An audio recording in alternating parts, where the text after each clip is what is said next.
Welcome, ladies and gentlemen. This is the Money Down Pod. That is Sean White. This is Kayvon Izami, and this is your NFL Divisional Round preview. And we are excited to come to you guys once again live here on the Money Down Pod. Follow us on Twitter at Money Down Pod, and let us know your thoughts. So far, we've had some really good comments and feedback from all of you out there, so we appreciate that. Keep that rolling. If you have predictions and picks, let us know those as well. We love seeing where you guys stand compared to ours. We told you guys our picks last week heading in. Sean got one wrong. I got one wrong. The rest we went and we won.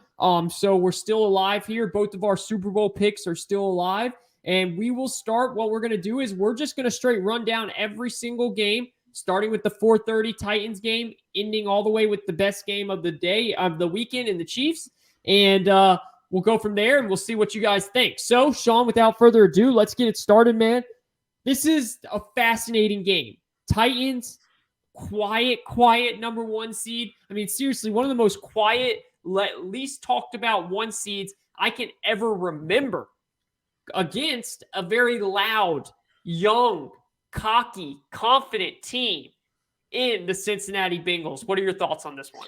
Yeah, I think it's going to be a good one. I really do want to see how the Bengals go up against the Titans in this one, because the Titans aren't your usual favorite type team. You would think if you were looking at the AFC, you'd think it'd be more Chiefs or Bills just from the quarterback offensive play. But hey, the Titans, they're them for doing it. They won the games they needed to get this one seed. It's going to be interesting to see how they play, having Henry and all them back for the first time, basically all season, with him, Julio, and A.J. Brown playing. Yep. We haven't seen that yet this year. It's going to be interesting to see. I want to see if Henry has a little bit of rust as well. That's kind of going to factor in some things to me, because they haven't been running the ball quite as hard as they used to with him. And I don't know if he's going to be in for a 30-carry game, coming off this injury. I don't know how much they're going to actually use him to that effect, but I could see them slinging it around with those two receivers. On the flip side, the Bengals might have a little bit of an issue stopping the run this game with Ogunjobi out. I think that's an underrated miss, but them having Trey Hendrickson back is also a big plus. I think the Bengals can get the Titans on offense with the throwing game that Burrow and Chase and T. Higgins and them boys have. I think they can definitely take advantage of that weaker Titans secondary. It's going to be all about whether that interior O-line can block the Titans D-line.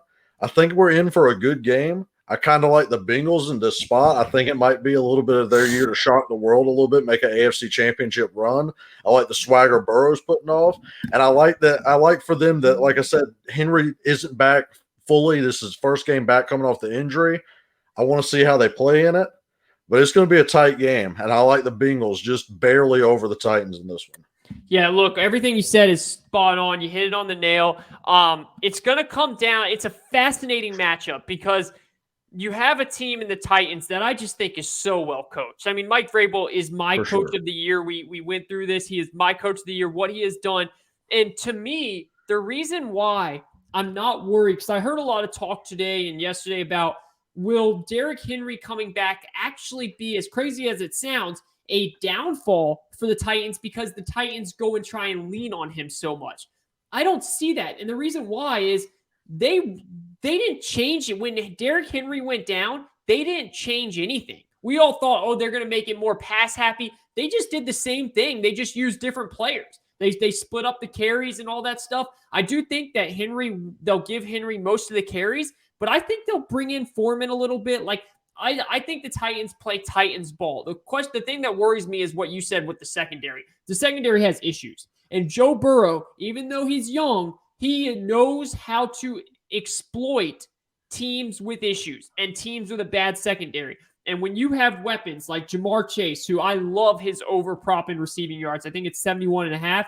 I've already bet that. I love that one. I also love T. Higgins to catch a touchdown. That's at like plus 190. That's something I love. Like, when you have these guys and Boyd and Uzma, you can do some damage when the Titans secondary is an issue. That's fascinating matchup that I have. What I'm worried about on the Bengals side, even though they're physical and they're good, they're not Titans physical. The Titans are going to try and make it ugly. They're going to try and get physical. What's interesting to me about this game, Sean, is if the Bengals win, we have not seen a team and a young quarterback make this type of leap since Patrick Mahomes, and then before then, since Tom Brady. Usually, how teams go is what we're seeing with the Bills. You get better, you win your division, you lose the playoff game, right? You get better, you win a playoff game, you lose in the conference finals. Now it's, can the Bills, they're taking the steps that we see. Mahomes, it was right to the conference championship game, you lost, right to the Super Bowl, you won.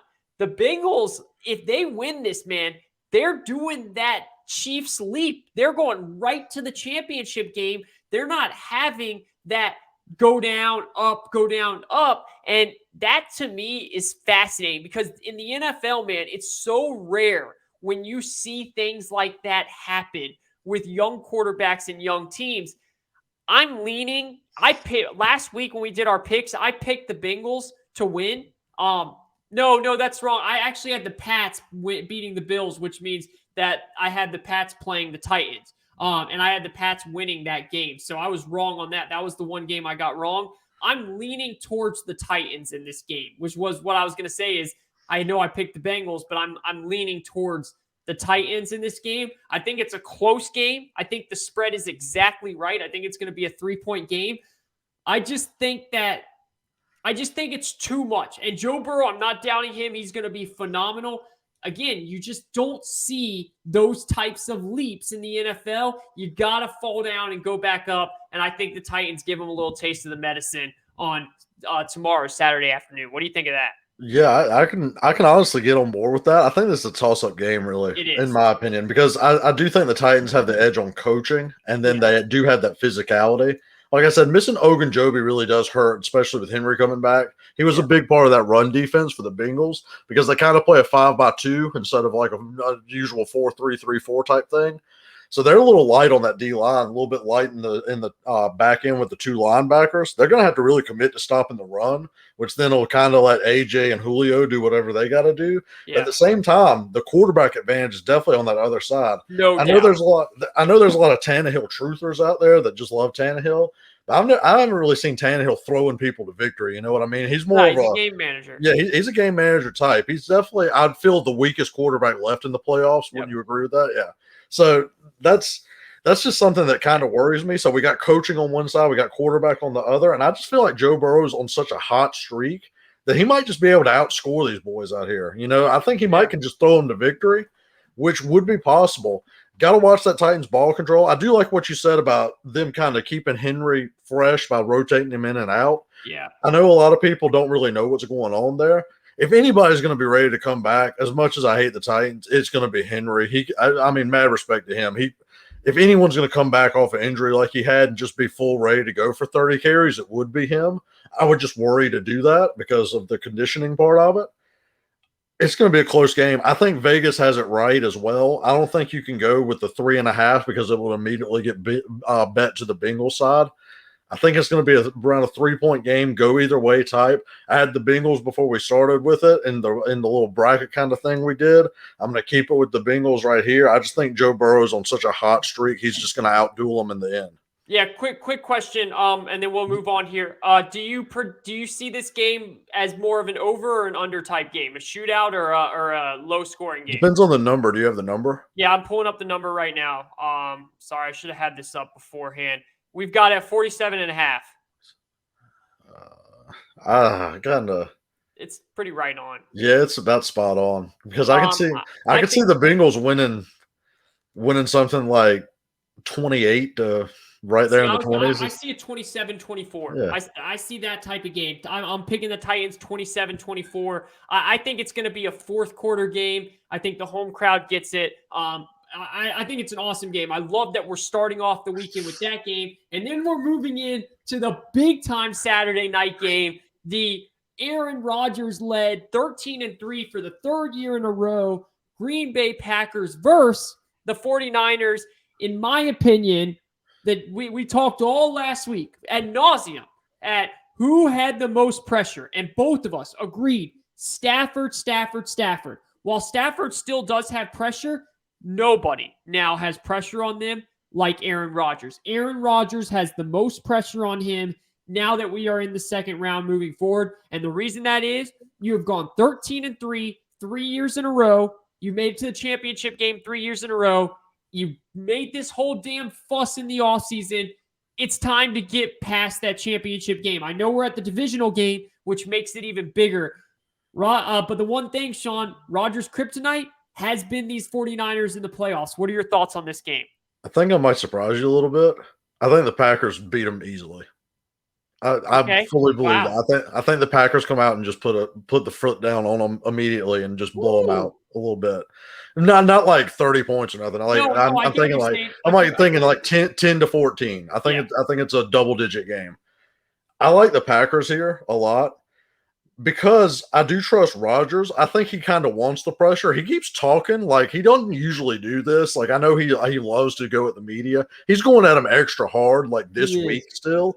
I think he's a little confident about it. Another thing, I think the Niners might have this might be their give out of gas moment after playing that game last week. Jimmy G is banged up in that right shoulder and the arm and the hand thumb now. I mean, he's banged up everywhere. He's already going to give you a pick a game when he's healthy. He could throw into some trouble. And the other thing is, most of the time the Packers really struggle to stop the run. And I've seen a lot of people bringing up the Packers giving up those huge rushing yards to the Browns and everything like that. That Browns game, they got up on them and then just kind of played prevent to stop the throw, and the Browns just ran it to get back in it. Yeah. I don't think the Packers are going to come out flat, not looking to stop the run. I think they know exactly what the Niners are going to do right here. They're used to playing this team at this point. I think they're going to come out and just smash mouth them back and try to hit them back right there. I like Rodgers with the game plan. I think LaFleur is kind of, even though him and Shanahan used to be boys, I think they kind of have a little bit of thing going on. They do because of their draft. Yeah. Because of what happened right on the draft night. Yes, I think they have a little bit of an issue with each other. I kind of like the Packers to come out, really put the foot on the throat and end this early and keep it going the whole rest of the game to get over this hump and prove they mean business this year. Yeah, that's a very interesting prediction. And for those that don't know what we're talking about, the draft night is supposedly on draft night right before the draft started. The Packers, Kyle Shanahan and the 49ers, Kyle Shanahan and the 49ers reached out to the Packers to see if Aaron Rodgers was available for a trade. And Shanahan and LaFleur are best friends. LaFleur kind of took offense to that. Why are you trying to take my guy? Blah, blah, blah. So I like that narrative. I like what you're talking about there. Let me ask you this. If I was the Niners, I would heavily think about, tell me if I'm stupid or not, because it's a playoff game. It's risky. Jimmy G's a little banged up. The Packers can be rough against stopping the run. Would you think about using Trey Lance and his legs in this game? You remember a couple years ago, back in 2012, 2013, when Kaepernick just ran the hell on the Packers in the playoffs 2 years in a row, and he just dominated them. That was back when McCarthy was there. I just keep having I know this is completely different teams, obviously, years later, but it would be a sneak attack by the 49ers. Now, again, I understand it's risky because it's the playoffs, but they are bad against stopping the run, and you do have a quarterback there. Don't make him throw it, that you could bring him in and put some run action plays with him. What do you think about that? I don't know. I think that's too risky for Kyle. Okay. I think Kyle's going to want to stick with Jimmy G the whole time. He's not going to do it. Kyle wouldn't do it, but I just think it's risky to put Trey Lance in a scenario where it's like the number one seed Packers. You put him out there. You know what I mean? Like that's a rough thing for it. And on the stopping the run thing, I'm telling you, with Zadarius Smith coming back, potentially playing, Whitney Merciless might play too. I'm not fully positive, but he's actually good against the run as well. And they have Devondre Campbell and Kenny Clark. They're low-key okay at stopping the run. Like I said, they got ran up on by some bad teams that they probably shouldn't have been giving up the run for, that they kind of slacked off a little bit. I think they know, hey, they're going to try to run on us like they always do in these playoff games. And I think they're going to come out to stop it. I don't think they're going to hold them to 60-some yards like they did that first meeting this year. But I don't think the 49ers are just going to go run roughshod on them, put up 200 and some and beat them. I just don't see that happening this weekend. I think they're going to have to put it on the arm of Jimmy G, and I just don't think he's healthy enough to pull it off. I think Rodgers is going to be in his zone. I kind of like the Packers big in this game. Okay, yeah. So I like the Packers to win too. I have the Packers winning. I'm leaning towards the 49ers covering the spread, but it's not a bet that I'm going to make. It's a game that the bet that I will be making on this game is the over. I actually like some points in this game. The over is right at 47. I know a lot of people, they shy away from the over in games like this because they think it's the middle of January, it's Green Bay, Wisconsin, it's freezing cold, it's a night game. But I look just like that Bills game, and I know that was a lot from the Bills. I think we see a lot of scoring. I really do. I think that both teams are able to score, but I think the Packers are able to score more. And I just worry with it being 6. I can see the 49ers maybe hang around or score a touchdown late. So I don't want to touch the spread, but I like the over, but I am picking the Packers to win. I just feel like this is their year, man. And if they don't get it done this year, like this is a massive fail on Aaron Rodgers if he can't get it done. There's no more excuses. You got to get it done, and I'm going to trust that Aaron Rodgers and Matt LaFleur will get it done. And and also one thing, that 49ers secondary is not that good.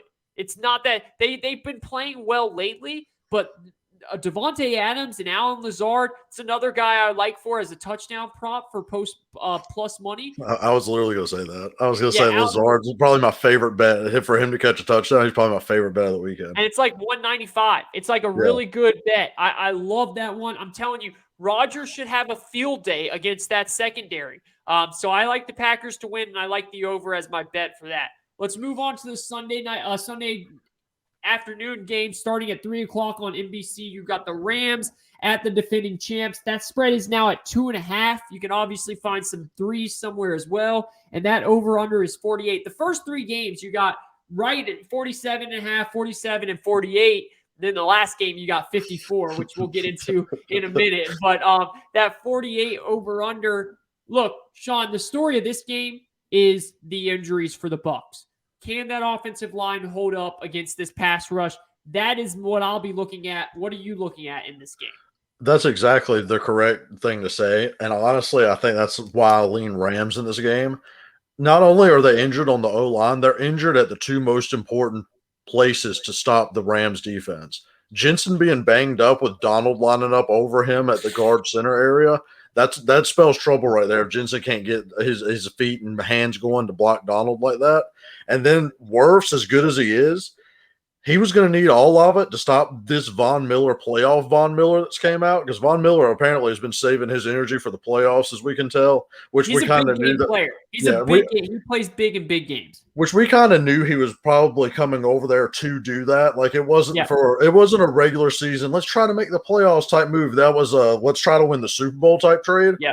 So having Wirfs banged up, when he's going to need all of his strength and energy to stop a Von Miller coming off, because he's going to rush from that side, I think that's a little tough. Those 2 O-linemen. Not to mention, and I've said this in the last one, I'll say it again, this matchup's kind of rough for the Bucs with their wide receiver injuries. Because the one thing we've learned is that when the Saints play the Bucs, Lattimore goes so hard at Evans. And if there's one other corner in the league that can match up man-to-man every play, follow him around perfectly with him, is Jalen Ramsey. So I think that spells kind of disaster too. You're going to have to see a big game from Gronk and some of these other second-tier receivers they're going to have on the outside, because I don't know how much you're going to be able to rely on Mike to just make 120 yards and 2 touchdowns this game. He's going to be out there on an island with Ramsey, one of the best corners, if not the best corner in the league.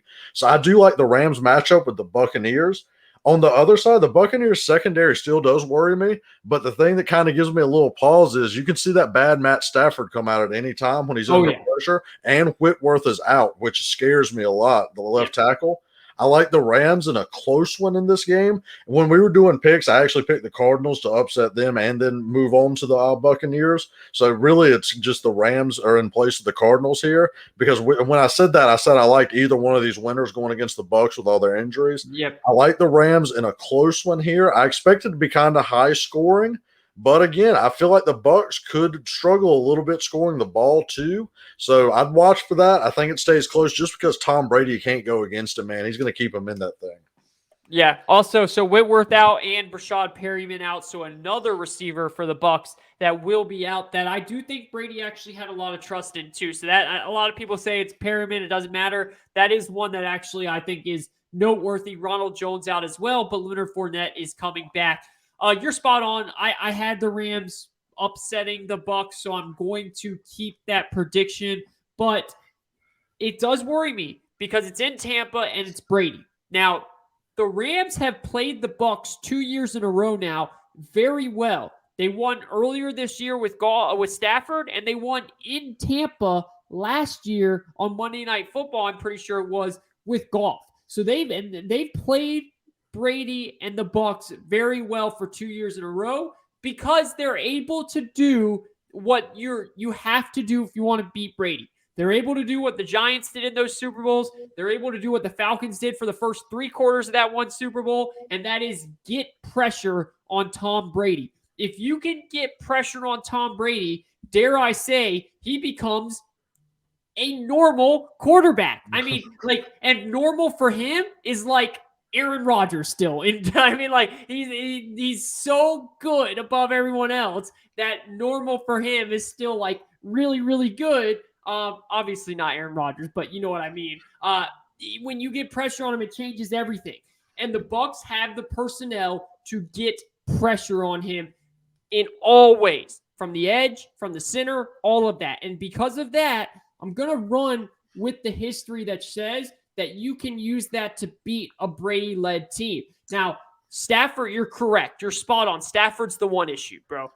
Stafford can cause problems. And the one thing that Sean McVay can't do like he did Monday night, because anybody that watched that game closely, which we did because we put a lot of emphasis on Stafford, Sean McVay eased Stafford into that game. He said, we're going to play good defense and we're going to run the ball.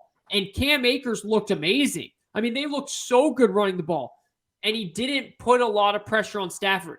They're not running the ball against this defense. They're not running the ball against this Bucs defense at all. And because of that, Stafford has to win them the game. Now, the defense might be able to cause some turnovers where it takes a little pressure off of him. But, bro, he's going to have to win them this game. And I'm a little bit worried about that. But again, I do think that the defense is going to be able to do enough, cause some turnovers, cause some issues on the Bucs.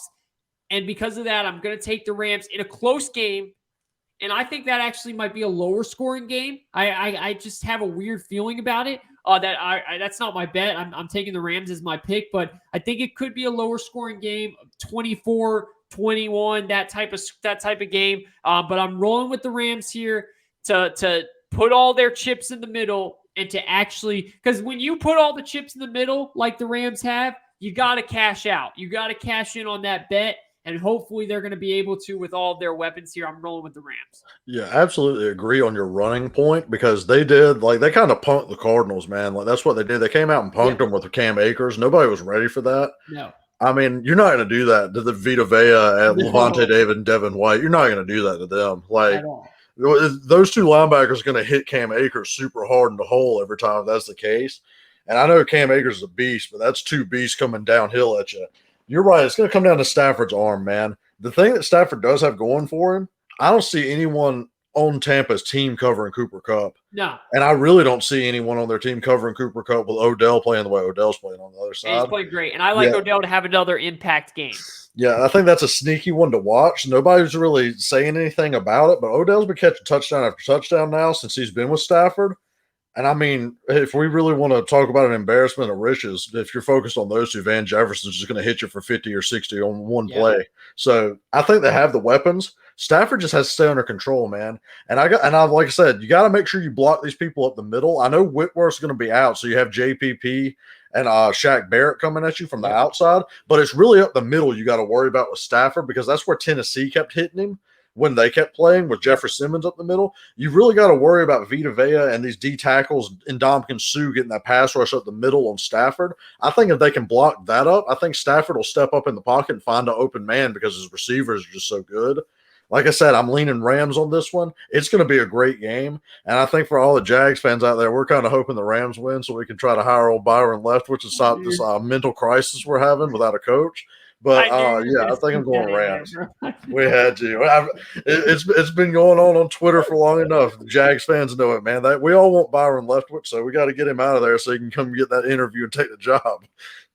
And that's the goal. And I don't. I know that I don't want to get in on this. I know that the Bears' job looks pretty good because of Fields there, but because of his history and because of Lawrence and the cap space, I don't know why he wouldn't want that job in the first place unless You have an idiot GM. Oh, wait, you do. That's the issue right there. Balky's got to go, and I'm telling you, Byron takes that job in a heartbeat. Let's move on. What was that? That's that for sure, man, Yeah. for sure. Let's move on to the final game here. My opinion, the best game of the weekend. I think Sean will agree on that one. CBS 6:30. You know Romo's going to be on the call with Jim Nantz. Bills at Chiefs. Mahomes versus Allen. Chiefs are laying 2 points. Started up 3, went down to 2. Some places 1.5. Over under 54. And I'm telling you right off the bat, it's not high enough. It's hitting the over. It's going to be exactly what the fans want, Sean. It's going to be a high-scoring game. It's going to be a back-to-back game, back-and-forth game. Both teams are going to score. Defenses aren't going to have much of an issue, much of a result in the game until the end. One team, one defense will make a big play. Who do you think wins the game? I got the Chiefs winning this one. Same. And I got the Chiefs winning by about 6 or 7. I think they win it pretty comfortable. I think that's another thing that's kind of going against. I really like the Packers a lot this week. I really like the Chiefs a lot this week too. I like the Chiefs. I think the Bills are kind of that team right now that they know this is their biggest challenge, and they kind of laid it all on the line in the regular season to come out and say, "Hey, we're here." But man, the Chiefs got back a lot of pieces they didn't have, mainly Chris Jones, and the Bills lost Tre'Davious White. Yeah. And I think both of those, the Chiefs getting that player back and the Bills losing that player, is going to have such an impact on this game because no longer can you just lock down a side with Tre'Davious White when you got Mahomes out there. Mahomes has been playing at a high level. I know everyone's focused on Josh Allen right now, and that's kind of doing wonders for Mahomes because nobody's talking about him. Mahomes is playing just as good as he's been playing regularly. I know he had a little down slump to start the year off, about a 6-game stretch. Now he's back to his MVP form, and he's out there making those wizard types plays. I just think they come out. I think they win this game straight up because they got Hill, they got Kelsey, they got all the weapons. They started running the ball a little bit better. I just don't think the Bills defense will have an answer. Whereas I think if a quarterback's going to make a mistake, I think it's Josh Allen that makes that mistake tonight on Sunday night. I think Josh Allen's the one that might throw that pick or get that fumble from a pass rush, and that might be the deciding factor in this game where the Chiefs go down and score that one extra touchdown they need to win it. I like the Chiefs. I think it's going to be a fireworks show. You're right. It's probably going to be the best game of the weekend. I mean, 2 great young quarterbacks that are probably going to go at it for years to come. Both have the strongest arms in the league. Both have the weapons on the outside. I just like the Chiefs with the more experience in this one and the more solid, steady quarterback as of right now. Yeah, it's going to be an awesome game. I'm rolling with you on the Chiefs here, man. I just think that Josh Allen is a little bit too inconsistent. And look, he played a phenomenal game last weekend. He played a phenomenal game earlier in the season when they played in Arrowhead and the Chiefs were on a slump there. So the only difference is Mahomes is now playing Mahomes football again. And I just don't, even though the Bills defense is good, I still just don't think they have enough to match up with all the weapons, especially the way they're getting Pringle involved now. Like, they're freaking getting Mecole Hardman involved or McKinnon involved. Like, McKinnon's now their starting running back. Clyde Edwards-Hilaire's coming back. Like, I just think at the end of the day that I'm not sure Josh Allen is ready to be Superman yet again. And I know Singletary's been playing well, and they've been giving him the ball. I think the Chiefs do they stop Singletary. I think they make Josh Allen beat them, and I just think Mahomes is going to outduel him and remind everyone that he's still the king right now, in the AFC at least. I just think that we kind of, like you said, forgot about Mahomes, and weirdly, I've seen a narrative that some people think Mahomes is the one that has the pressure on him, and I don't see that at all. He's already won. He's gone to back-to-back Super Bowls. The Bills have not been able to get over the Chiefs. That's their kryptonite. They can't get over the playoffs. They lost to them last year. Now they built their team to beat them. It's all on the Bills. It's all on Josh Allen. They've got to win this game. And because it's in Arrowhead, I think that Chiefs win this game. And I think they win it by, like you said, a 7, maybe even 10 points. But I think it's a high-scoring game. I think it's pretty close. And I think the Chiefs run away with it in the fourth quarter. Yeah, so that's exactly right. And two, I know we talked a lot about this when we first started because it was happening. We talked about the teams playing the Chiefs too high safety to prevent Yeah. the big play. Well, I had heard a point that Daniel Jeremiah made, obviously great analyst if you listen to him. He made the point that the Chiefs need a fast running back because they're playing the backers and the safety so far up off that they're handing the ball for 6 to 8 yards. Yeah. Where if they were handing the ball to a faster running back, it'd be 10 to 15. That's why they're playing Jarrett It McKinnon. makes And total what it sense. is Andy Reid is so smart, man. He's so And smart. no one's ever going to give him the credit he deserves, in my opinion, because he lost all those times in Philadelphia. But that is so smart because he did it at the end of the year and in the Yep. playoffs. It's when he started implementing this, Yep. and it's busted it because you can't do it anymore. So now they're bringing those safeties back up, and you're seeing Mahomes hit deep shot after deep shot Phenomenal. again. It's so smart. It's such smart offensive game planning, and Andy Reid deserves a ton of credit on that because that's what he does, man. He comes up with these things and leaves them in the bag until the right moment, then he pulls them out and just kills you with it. Like you were talking about the Bills. The Bills, they're going to need to establish a run game because I can see a repeat a little bit of what happened to the Bills in Jacksonville if they play this wrong. Yeah. And that's what I can't get out of my head. I could see Chris Jones and Frank Clark just eating this offensive line because they do struggle to protect and pass pro when they're dropping back 60 times or 58 times or however many times. They're going to have to hand the ball to keep them honest, or else Josh Allen's just going to get overwhelmed. I don't see him playing a perfect game like he did against the Patriots last week. There's got to be some regression from week to week from that. It's not going to be perfect like that again. I'm worried that the Chiefs are going to come out with a game plan that like they've been ready. They've been hearing the noise. Hey, this is the Bills' year, and Andy and all that group over there with Mahomes, they're going to be ready to play. I just like them to win this game and move on because I think they're going to make the Super Bowl this year. No doubt. And I think that, like, listen, we got to talk in instances like this about crowd noise. Like, I think that the Titans because they're home, I think that's a huge reason why they might win. I think the Chiefs, because they're home, I think that's a huge reason why they might win. That matters in the playoffs. It really does. And the point about Jerick McKinnon is it's just phenomenal because he literally did start it the last week of the season against Denver to get him rolling. He had 2 touchdowns that game, and then it started to go ever since then. And they did it against Pittsburgh, and it's just been that's just incredible. That's such great stuff to notice there. And Andy Reid's a genius. But I'm with you, man. I just don't think that the Bills are ready for this. I think that next year the Bills are going to make sure to try and get the better seed so that they can face them at home. But I think right now the Chiefs are playing on all fronts. They're playing well. I think the defense can pick off Allen a couple times because he can be streaky. And I think if they start to pick him off once, twice, I think things could really roll downhill for there. I like the Chiefs to win this game.